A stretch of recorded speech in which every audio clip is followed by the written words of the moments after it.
Welcome to the ACHR Newsroom. I'm Maria Taylor, Managing Editor of the ACHR News. Labor is a constant challenge for the HVAC industry. A pair of bills working their way through Congress could add some new wrinkles.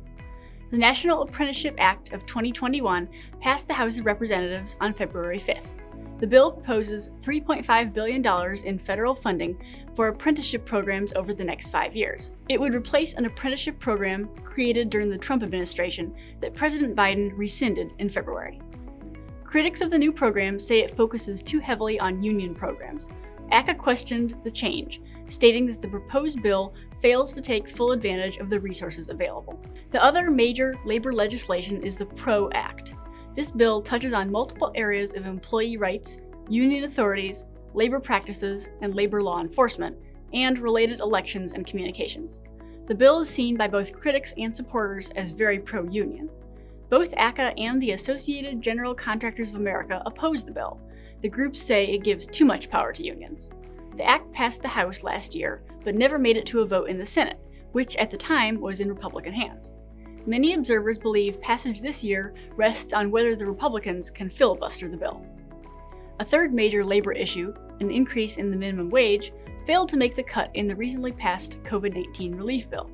However, Democrats are expected to keep pushing for a higher rate in the coming months. Trane Technologies is the latest manufacturer to announce a price increase.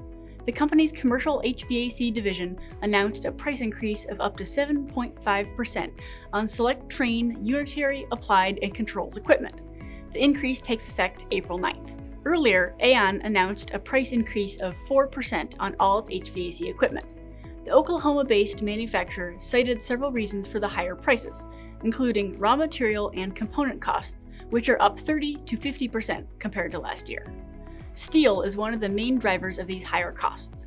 According to the Associated General Contractors of America, prices for steel mill products jumped 20% in the past year. The AGC reports that steel imports are down considerably, and domestic mills are focusing on steel items that produce greater returns. The group warns of further increases on all metal products as raw material costs continue to increase. Despite continued uncertainty, the outlook for the residential HVAC market remains positive. In a recent podcast, Darren Leonard, Nortec Vice President of Residential Sales, said it will be a robust year for residential HVAC for both new home construction and the replacement market. Sure, I think it's going to be a robust year for the residential side of the business in 2021, both from a new construction and replacement side. With the stay-at-home things continuing as far as people working from home, schools may or may not being, or students may or may not being in schools, so you've got that aspect as well. And even if schools are reopening, you've got some students choosing to stay home.